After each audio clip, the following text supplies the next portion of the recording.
Yes sir, बेहतर है। ठीक है। तो एंटीसीडेंट्स जी सर। जो है are the triggers. Antecedent is something, anything that happens before the response or before the behavior, उसको हम एंटीसीडेंट कहते हैं। ठीक है।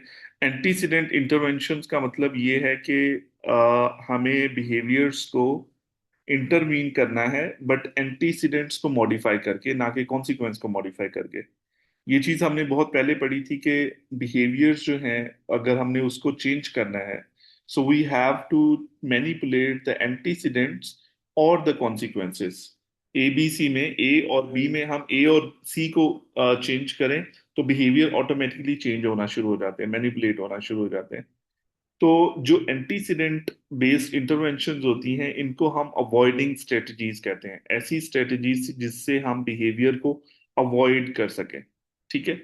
और जो कॉन्सिक्वेंस बेस्ड स्ट्रेटजीज होती हैं, उनको हम ऐसी स्ट्रेटजीज कहते हैं जिसमें हम फंक्शन ऑफ बिहेवियर को चेंज करते हैं। ठीक है। जिसमें हम रीइंफोर्समेंट को ब्लॉक कर सकते हैं, रीइंफोर्समेंट को मैनिपुलेट कर सकते हैं, पनिशमेंट्स ऐड कर सकते हैं। ठीक है। सो जिससे कॉन्सिक्वेंसेस चेंज होंगे और बिहेवियर ऑटोमेटिकली चेंज होना शुरू हो जाएगा। ठीक है। सो आज जो हमारा टारगेट है, that is to how we can change the antecedents to change the behaviours. अब एबीए के जो एथिक्स हैं वो भी यही कहते हैं कि हमें जो है पनिशमेंट से बेहतर है कि अगर हम एंटीसीडेंट्स को मॉडिफाई कर दें, जिससे हम बिहेवियर को ही ना आने दें, बिहेवियर को अवॉइड करें इन्वायरमेंट से। जैसे फॉर एग्जांपल, एक बच्चा है, वो स्ट्रिंग्स के साथ बहुत ज्यादा ऑब्सेस्ड है, वो स्ट्रिंग्स को उठा के जो है ना उसकी मूवमेंट्स बहुत ज्यादा करता है। तो ये एक सेंसरी बिहेवियर कि जिसकी रीजन जो है सेंसरी हो सकती है, कि बच्चा जो है वो विजुअल सीकिंग कर रहा है। ठीक है। सो लेकिन अगर हम इसके एंटीसीडेंट्स को मैनिपुलेट करें, तो उसमें ये हो सकता है कि ऐसी हर एक वो चीज जिससे बच्चा ये विजुअल स्ट्रीमिंग कर कर सकता हो, हमें वो हर चीज जो है वो उसके इन्वायरमेंट से खत्म करनी है। जैसे टेलीफोन की वायर्स हो गई, different types of wire, chargers हो गए, या स्ट्रिंग्स हो गई, रस्सियां हो गई, इस तरह की डिफरेंट आइटम्स जो कि बच्चा ग्रैब करके उसे स्ट्रीमिंग कर सके, हमें वो एक लॉकर में रख देनी है। जिससे जो ना वो चीजें इन्वायरमेंट में होगी, ना उससे बिहेवियर ट्रिगर होगा। ठीक है। हमने बिहेवियर को ही अवॉइड कर दिया। ठीक है। बिहेवियर को आने ही नहीं दिया एंटीसीडेंट्स को चेंज करते हुए। इसी तरह से एक मदर अगर आपको कहे कि मेरा बच्चा जब भी बास्किन रॉबिन जो शॉप है आइसक्रीम की, वहां से आगे से गुजरते हैं, तो ये रोना शुरू कर देता है बहुत ज्यादा, इतनी ज्यादा क्राइंग करता है कि हमारी गाड़ी चलाना हमें मुश्किल हो जाता है मेरे लिए। ये मुझे हिट भी करता है, अपने भाइयों को भी हिट करता है, ये कोशिश करता है डोर खोल के मैं नीचे जो है ना वो भाग जाऊं, उतर जाऊं। तो अगर हम इस तरह से करें कि हम पहले ही उसको आइसक्रीम दिलवा दें, बिफोर घर से निकलने से पहले ही हम उसको एक आइसक्रीम दे दें, घर में रख लें, पॉपस्टिकर रख लें, कि अगर हम उस शॉप के आगे से गुजरें तो उसके पास वो ऑलरेडी वो चीज़ हो, तो जिससे उसमें मोटिवेशन ना आए कि मैं यहाँ पे उतर के आइसक्रीम खा लूं, या मैं यहाँ पे आपने क्यों गाड़ी नहीं रोकी, मुझे आइसक्रीम लेके देनी थी। तो क्योंकि वो आइसक्रीम ऑलरेडी उसके पास होगी, तो जिससे वो नहीं टेंटम शो करेगा। ठीक है। सो एक्सक्यूज मी सर, हम्म, अगर अगर हम रास्ता चेंज कर लें तो क्या वो भी एंटीसीडेंट बेस्ड इंटरवेंशन होगी कि हम उस यस। रास्ते से गुजरे ही ना जहाँ पे बास्किन रॉबिन्स आता है? यस। हम अगर वो रास्ता चेंज कर लें, वो भी एंटीसीडेंट मॉडिफिकेशंस में आ जाएगा। कि हर वो अ- हम। अ- जी सर। जी जी, आप बोलें प्लीज। नहीं ठीक है सर, आप कंप्लीट करें फिर पूछती हूँ। ठीक है। सो हम अगर बिहेवियर अकर होने से पहले हम जो चीज मैनिपुलेट करेंगे या चेंज करेंगे इन्वायरमेंट को, तो वो एंटीसीडेंट मॉडिफिकेशंस में ही काउंट होगा। ठीक है।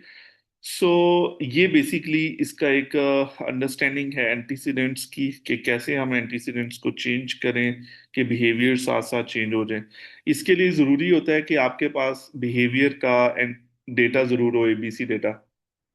ठीक है। जब भी आपने एबी एथिक्स भी यही कहते हैं कि आपने पनिशिंग स्ट्रेटजीज यूज करने की बजाय कुछ डिफरेंशियल रीइंफोर्समेंट यूज कर लें, कुछ एंटीसीडेंट मॉडिफिकेशंस अप्लाई करके देख लें, जिससे हम बिहेवियर्स को ही अवॉइड कर सके। तो उस सेंस में आप पहले पनिशमेंट अप्लाई करने से पहले आप फिर ये एंटीसीडेंट बेस्ड मॉडिफिकेशंस कर सकते हैं टू चेंज द बिहेवियर्स। ठीक है। सो एसटीज हमेशा, as as we all know that, एसटीज हमेशा जो है उससे बिहेवियर्स इवोक होते हैं।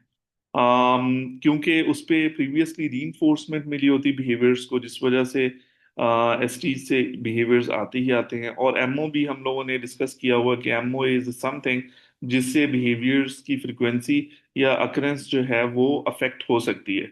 ठीक है। सो अगर हम इस्टेब्लिशिंग ऑपरेशन की बात करें, कोई ऐसा इफेक्ट आ जाता है बिहेवियर के ऊपर जिससे मोटिवेशन बढ़ जाती है, एक रिस्पॉन्स जनरेट हो जाता है, तो हमने एमओस का भी ख्याल रखना है। अगर कोई फॉर एग्जांपल हम लोग हंग्री होते हैं, सम टाइम भूख लगी होती है, तो हम ड्राइव कर रहे हो तो अगर रास्ते में केएफसी आ जाता है, मैकडोनल्ड आ जाता है, तो हम अपना रिस्पॉन्स चेंज कर लेते हैं। हम गाड़ी को टर्न करके मैकडोनल्ड की तरफ ले जाते हैं। तो एमओस भी एक ऐसी चीज है जिस, एमओस भी क्योंकि एंटीसीडेंट्स हैं, हर वो चीज जो रिस्पॉन्स से पहले अकर हो रही है या बिहेवियर से पहले अकर हो रही है उसको हम एंटीसीडेंट कहेंगे। सो एमओस को चेंज करना भी एक एंटीसीडेंट बेस्ड मॉडिफिकेशन हो सकती है, जिससे हम बिहेवियर्स को कम कर सकते हैं। ठीक है। जैसे फॉर एग्जांपल एक बच्चा आपके पास आता है, उसके पेरेंट्स ने कहा कि इसने अभी खाना खाया है, तो जब भी ये खाना खाता है तो उसके बाद इसने जो है वॉशरूम जाना होता है तकरीबन आधे घंटे के बाद। ठीक है। अगर इसको वॉशरूम ना लेके जाओ आप आधे घंटे के बाद, तो ये बहुत ज्यादा टेंट्रम शो करता है, इसकी टमी में थोड़ी सी पेन होती है या कुछ सेंसेशंस होती है, जिसके बाद ये टेंट्रम शो करना शुरू कर देता है फुल ब्लॉन। तो ये अपने आप को भी हिट करेगा, मुझे भी करेगा, आपको भी करेगा, सबको करेगा। तो मेक श्योर करें कि इसको 30 मिनट से पहले पहले आप एक बार वॉशरूम जरूर ले जाएं। ठीक है। सो आपने क्या किया कि उस बिहेवियर को अवॉइड करने के लिए आपने वॉशरूम बच्चे को पहले ही लेके 20 मिनट्स के बाद, ताकि जो चीज 30 मिनट्स के बाद जो चीज कॉज कर सकती है प्रॉब्लम बिहेवियर को, वो हम रीजन पहले ही उसको कॉज को ही खत्म कर दें। ठीक है। तो हमने टाइम से पहले ही उसको वॉशरूम करवा लिया, तो जिससे टेंट्रम जो थे आने थे वो हमने डिले कर दिए, खत्म कर दिए, उससे बिहेवियर वो अकर नहीं हुआ। तो ये भी है कि हम एमओज को, एस्टेब्लिशिंग ऑपरेशंस को चेंज करें और उसका भी जहन में रखें। Each has different implication for how behaviour change strategy should be implement and manipulated. इसमें कॉन्टीजेंसी डिपेंडेंट बिहेवियर्स और कॉन्टीजेंसी इंडिपेंडेंट बिहेवियर्स, हर वो बिहेवियर जो कि एंटीसीडेंट से कंट्रोल होता है, तो उसको हम कॉन्टीजेंसी डिपेंडेंट बिहेवियर्स कहते हैं। ठीक है। सो कॉन्टीजेंसी इंडिपेंडेंट बिहेवियर्स वो बिहेवियर्स होते हैं जो कि जो कॉन्सिक्वेंसेस की बेस पे चेंज हो रहे होते हैं। जैसे antecedent event is dependent on the consequences of behavior for developing evocative and abative effects. ठीक है। All stimulus controls functions. Yes. Contingency dependence, मैंने आपको पहले भी बताया कि कॉन्टीजेंसी डिपेंडेंट बिहेवियर्स वो बिहेवियर्स हैं जो कि एक स्पेसिफिक एंटीसीडेंट्स की वजह से ही अकर होते हैं। ठीक है। सो लेकिन जब बिहेवियर्स अकर होते हैं तो उसकी कोई ना कोई कॉन्सिक्वेंसेस जरूर उस बिहेवियर को मिलता है। ठीक है। सो जिस कॉन्सिक्वेंस की वजह से बिहेवियर स्ट्रेंथन हो जाता है। ठीक है। तो जो कॉन्टीजेंसी, अब ये भी वी हैव ऑलरेडी स्टडीड कि बिहेवियर जो है जो भी अकर होगा इसके पीछे कोई ना कोई रीजन जरूर होती है। Every behaviour, all the behaviours are intended. ठीक है। जी मिस अलीना। सर एक तो कॉन्टिजेंसी को थोड़ा सा एक्सप्लेन करें, बिकॉज हर लाइन में या हर जगह पे इसको डिफरेंट फॉर्मेट में यूज किया जाता है। मैं कंफ्यूज होती हूँ कि इज इट अ स्टिमुला है, कॉन्टिजेंसी स्टिमुला है या इवेंट है, एक ये चीज है। और जो ऑल स्टिमुलस कंट्रोल फंक्शन, तो यहाँ पे बात फंक्शनल स्टिमुलाई की हो रही है। अच्छा, मैं आपको बताता हूँ कॉन्टीजेंसी होता है क्या है। कॉन्टीजेंसी होता है एक तरह का कॉन्ट्रैक्ट। कॉन्ट्रैक्ट क्या होता है कि आपने अगर 10 मिनट्स तक बैठ के काम किया तो आपको कैंडी मिलेगी। ठीक है। अगर आपने 10 मिनट से पहले ही उठ गए और आपने काम अपना कंप्लीट नहीं किया, तो आपको कैंडीज नहीं मिलेगी। ठीक है। ये एक कॉन्ट्रैक्ट एक लर्नर और एक थेरेपिस्ट के बिटवीन होना, इसको हम कॉन्टीजेंसी कहते हैं। मेरी आवाज नहीं आ रही? मेरी आवाज आ रही नहीं सबको? सर, आ रही है, थोड़ी सी फ्लक्चुएट करती है बीच अच्छा, बीच सही। आई थिंक सो वो इंटरनेट का इशू बना में। हुआ यस उस सर। वजह से है। अच्छा, मैं ये कह रहा था कि कॉन्टीजेंसी वो चीज होती है कि अम, कोई एक कॉन्ट्रैक्ट है। ठीक है, कॉन्ट्रैक्ट किस चीज का है? एक स्टूडेंट, एक लर्नर और एक थेरेपिस्ट के बिटवीन, जो कि आप बिल्ड करते हो किसी भी बच्चे में। जब आपके पास बच्चा आता है ना, तो आपने, सर नेटवर्क का इशू है, आवाज नहीं आ रही। मेरी आवाज बिल्कुल नहीं है आ रही है, डिस्टोर्ट हो रही है, मुझे ये बताएं। सर थोड़ी सी डिस्टॉर्ट होती है, बीच में ठीक भी हो जाता एक सेकंड में अपना नेटवर्क चेंज कर लेता हूँ। एक मिनट रुके।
अभी मेरी आवाज ठीक आ रही?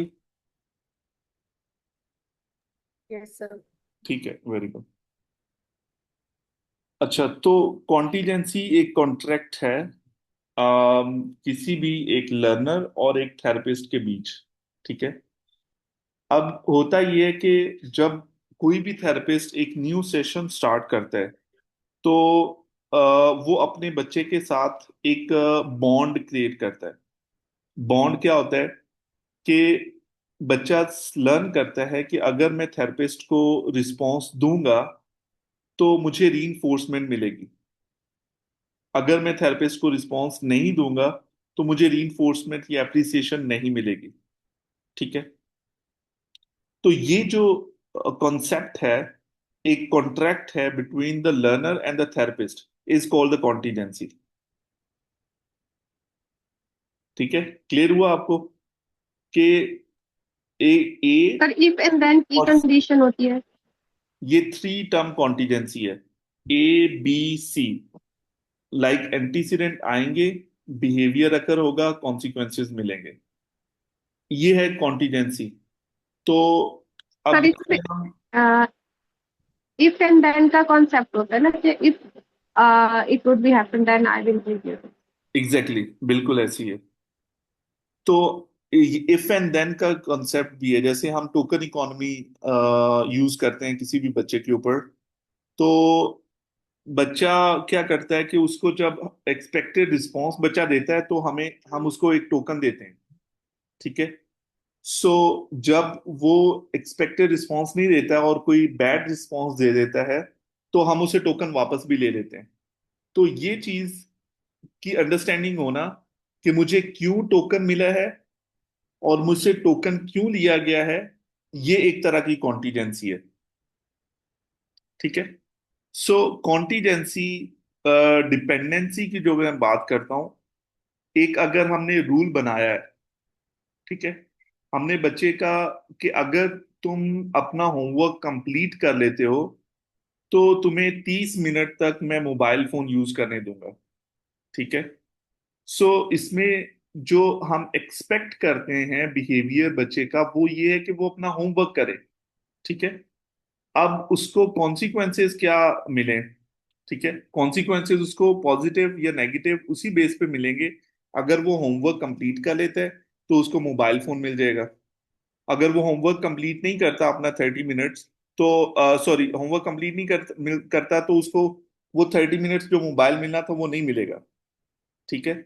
सो इसको हम कहते हैं कॉन्टिजेंसी डिपेंडेंट होना, कि बच्चा किसी ना किसी कॉन्सिक्वेंसेस की वजह से रिस्पॉन्सेज दे रहा है, कि उसको डिपेंडेंसी ये कॉन्टिजेंसीज के ऊपर, कॉन्सिक्वेंसेस के ऊपर।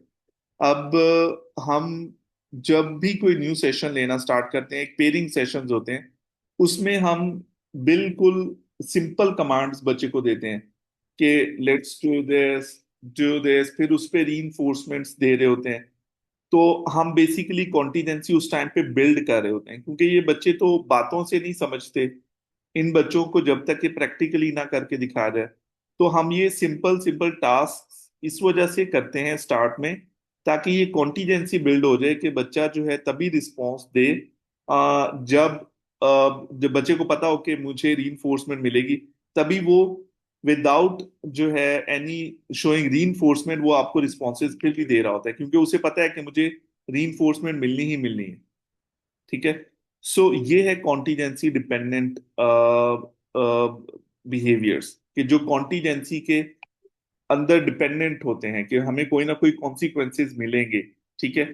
सो ऐसे बिहेवियर्स जो कि किसी रीइंफोर्समेंट की वजह से या किसी पनिशमेंट की वजह से बिल्ड हुए हों या शेप अप हुए हों, इन बिहेवियर्स को हम कॉन्टिजेंसी डिपेंडेंट बिहेवियर्स कहते हैं। ठीक है। और ये बिहेवियर कभी भी अनइंटेंशनली नहीं करता बच्चा, और इसके पीछे जरूर कोई ना कोई इंटेंशन होती है, जिसको हम फंक्शन कहते हैं। जैसे अटेंशन सीकिंग बिहेवियर्स हैं, एस्केप रिलेटेड बिहेवियर्स हैं, सेंसरी स्टिमुलेशन सीकिंग के बिहेवियर्स हैं। ठीक है। सो ये है वो बिहेवियर जिनको हम कॉन्टिजेंसी डिपेंडेंट बिहेवियर्स कह सकते हैं। ठीक है। सो बेसिकली कॉन्सिक्वेंसेस डिपेंड कर रहे होते हैं कि पर्सन का बिहेवियर क्या होगा। ठीक है। और इसी तरह से जो कॉन्टिजेंसी इंडिपेंडेंट बिहेवियर्स हैं, कॉन्टिजेंसी इंडिपेंडेंट बिहेवियर्स वो बिहेवियर्स हैं जिनमें um, उनमें मीन्स के reinforcement is delivered regardless of whether the behavior occurs or not। ठीक है। सो बेसिकली इसमें ऐसे कॉन्टिजेंसी इंडिपेंडेंट बिहेवियर्स जो होते हैं, इनमें consequences does not depend on the persons behaviour. ठीक है। जैसे फॉर एग्जाम्पल अगर एक बच्चा जो है, अगर 30 मिनट्स उसको हम प्ले टाइम दे सकते हैं, ब्रेक टाइम दे सकते हैं, दे वेदर दे डू वर्क और नॉट। ठीक है। सो दैट मीन्स के ये वो बिहेवियर्स हैं जिन पे कोई कॉन्टिजेंसी लागू नहीं होती, जिनके रीइंफोर्समेंट डिफाइंड नहीं है कि आप काम करोगे मिलेगा, नहीं करोगे नहीं मिलेगा, ये वो चीजें नहीं है। तो ऐसे बिहेवियर्स को हम कॉन्टिजेंसी इंडिपेंडेंट बिहेवियर्स कहते हैं। ठीक है। So, contingency independent behavior antecedents event is not dependent on the consequences of behavior for developing evocative and abative effects।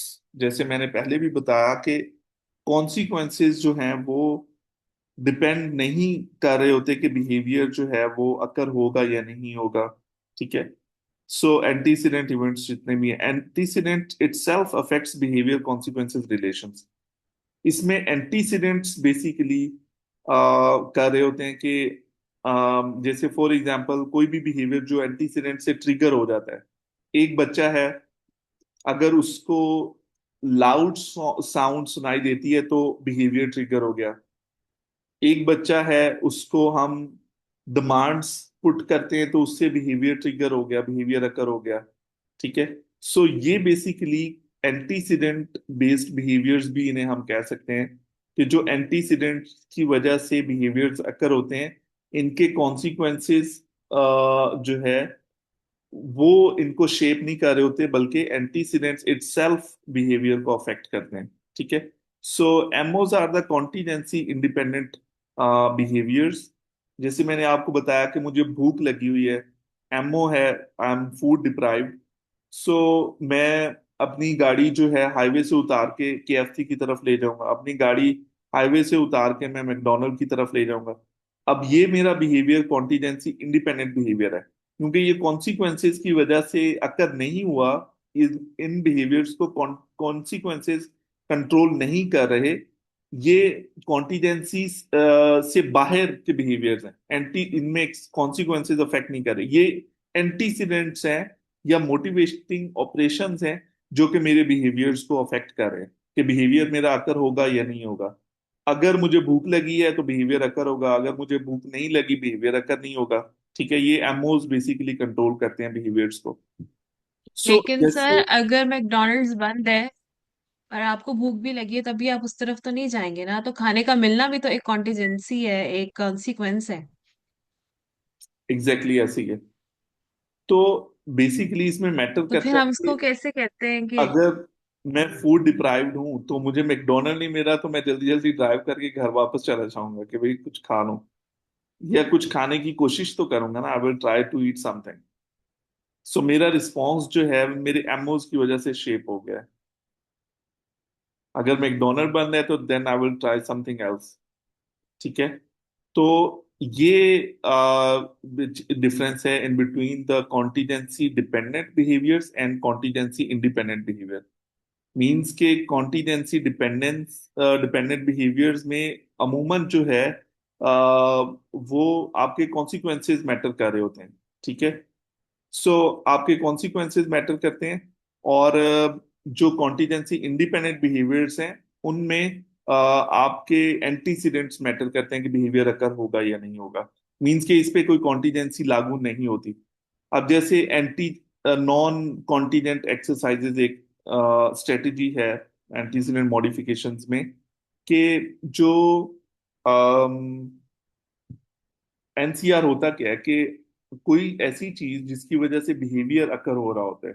ठीक है, कोई ऐसे एंटीसीडेंट जिसकी वजह से बिहेवियर अकर होता है, अगर हम उसको उस बिहेवियर को विदाउट के बिहेवियर अकर हो रहा है नहीं हो रहा है, एक्सपेक्टेड बिहेवियर आ रहा है नहीं आ रहा, उसके जो जिसकी वजह से वो बिहेवियर अकर हो रहा होता है, हम उसको अगर वो बार बार उसी चीज का एक्सपोजर देना शुरू कर दें तो बिहेवियर की फ्रीक्वेंसी ऑटोमेटिकली कम होना शुरू हो जाती है।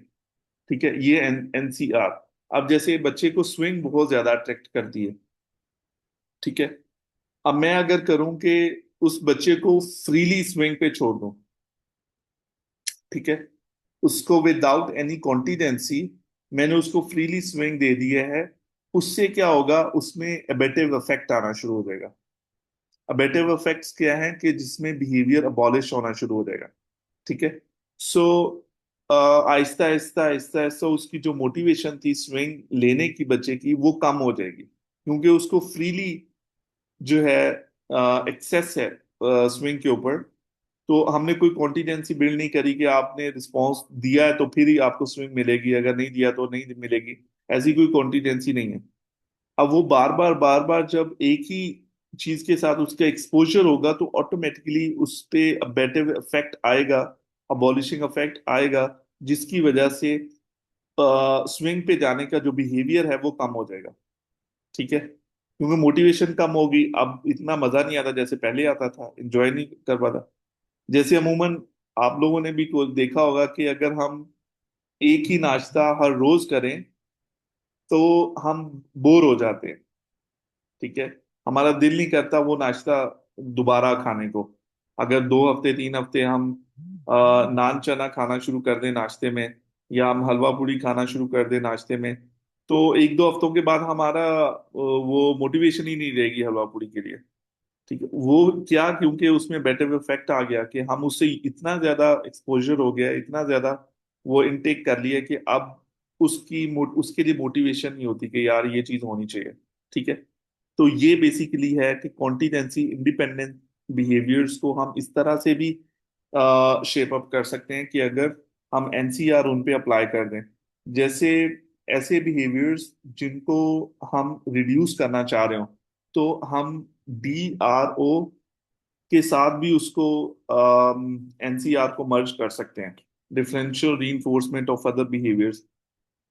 सो उसमें भी एनसीआर हो सकती है। ठीक है, अप्लाई। अब एनसीआर का को इस तरह से भी हम अप्लाई कर सकते हैं, जैसे हम टाइम इंटरवल्स बनाते हैं कि 10 मिनट 10 मिनट के बाद आपको रीइंफोर्समेंट मिलेगी। उसमें 10 मिनट में आपका एक्सपेक्टेड बिहेवियर अगर होता है या नहीं होता, you will provide the reinforcement to the student. ठीक है। इसी तरह से आप कोई टाइम इंटरवल सेट कर लेते हो कि रीइंफोर्समेंट इतना डिले होना चाहिए, तो उसमें उस इंटरवल के टाइम पे द एक्सपेक्टेड बिहेवियर अगर हो या ना हो, but you are providing the reinforcement. उससे ये होता है कि एक अफेक्ट आता है, जैसे मैंने आपको पहले भी बताया, कि अबॉलिशिंग अफेक्ट आ जाता है कि बच्चा इतना ज्यादा एक्सपोजर उस चीज से कर लेता है कि उसकी वैल्यू खत्म हो जाती है। ठीक है। सो ये बेसिकली है contingent independent behaviours, the difference in between the contingent and independent contingent independent behaviour. Miss Reena, is it clear to you? Yes sir. बाकी सब, मिस रिजवाना, अरूज, मिस गालिया, कोई रिपीट कर सकते हैं the difference in between the contingency independent and contingency dependent? Sir yes sir. Contingency dependent, contingency independent वो वाले behaviours होंगे जो कि कॉन्सिक्वेंस पे डिपेंड नहीं करेंगे, सिर्फ एंटीसीडेंट मैटर करेगा उनसे यस। केसेस में। और यस। कॉन्टिजेंसी डिपेंडेंट जो होंगे that are basically dependent on the consequences, कि उनको क्या कॉन्सिक्वेंसेस मिले, पनिशमेंट मिली है या रीइंफोर्समेंट मिली है, वो उस पर डिपेंड करे। वेरी गुड, बिल्कुल सही कहा आपने, बिल्कुल सही कहा। तो ये हो गया हमें क्लियर, कॉन्टिजेंसी डिपेंडेंस होना और कॉन्टिजेंसी इंडिपेंडेंट होना क्या होता है। ओके, आगे चलते हैं हम। सर एक चीज पूछनी है, ये जो एनसीआर की आप बात कर रहे थे, इसके अंदर हम फिक्स टाइम स्केड्यूल को फॉलो करते हैं, फिक्स टाइम रीइंफोर्समेंट स्केड्यूल, क्योंकि उसमें रीइंफोर्समेंट मैटर नहीं करती मिले या ना मिले, बिहेवियर सॉरी हुआ है कि नहीं हुआ, रीइंफोर्समेंट दे दी जाती है। तो इसमें फिक्स टाइम स्केड्यूल को हम फॉलो करते हैं फिर। फिक्स टाइम हम फॉलो कर सकते हैं। ठीक है। और हम वेरिएबल टाइम भी फॉलो कर सकते हैं। फिक्स इंटरवल भी हो सकता है, वेरिएबल इंटरवल, दोनों हो सकते हैं। इट डिपेंड्स ऑन यू कि आप कौन सा यूज करना चाह रहे हैं। जैसे for example attention seeking behaviour है, तो एक बच्चा अगर बार बार स्क्रीमिंग बिहेवियर करता है कि उसको अटेंशन मिल सके स्क्रीमिंग स्क्रीमिंग बिहेवियर की, तो अगर अगर एक जो उसके पेरेंट्स हैं या उसका थेरेपिस्ट है, वो हर 5 मिनट के बाद खुद ही 30 सेकंड के लिए उसके साथ, बच्चे के साथ खेलना शुरू कर दे, उसको अटेंशन देना शुरू कर दे, उसके साथ टिकलिंग करना शुरू कर दे, जिससे ऐसी वो चीजें जिससे वो उसको अटेंशन मिले, तो फिर होता क्या है कि बच्चा की जो नीड होती है वो कम हो जाती है अटेंशन लेने की। ठीक है, क्योंकि उसे पता है कि आफ्टर एवरी 5 मिनट्स मुझे जो है खुद ही अटेंशन मिल जाती है, थेरेपिस्ट या पेरेंट्स मेरे साथ इंगेज हो जाते हैं, तो फिर उसको रिस्पॉन्स एफर्ट ज्यादा लगती है अटेंशन लेने के लिए। ठीक है। तो इसलिए फिर बच्चा ऑटोमेटिकली जो है स्क्रीमिंग कम कर देगा कि मुझे तो आफ्टर 5 मिनट्स वैसे भी जो है वो अटेंशन मिलेगी पेरेंट्स की। ठीक है। सो ये वेरिएबल रेशो भी हो सकता है और फिक्स्ड रेशो भी हो सकता है।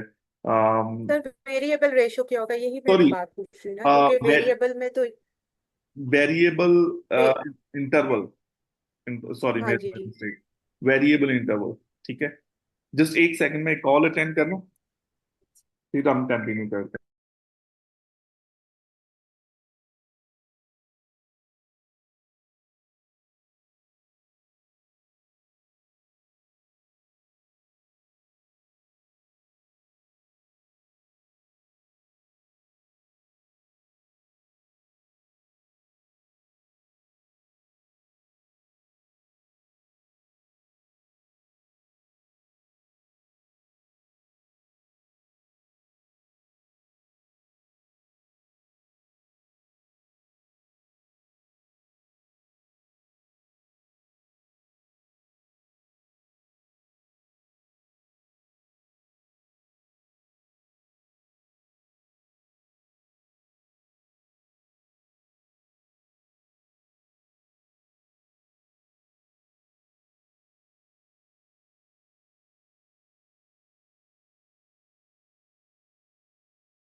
सॉरी।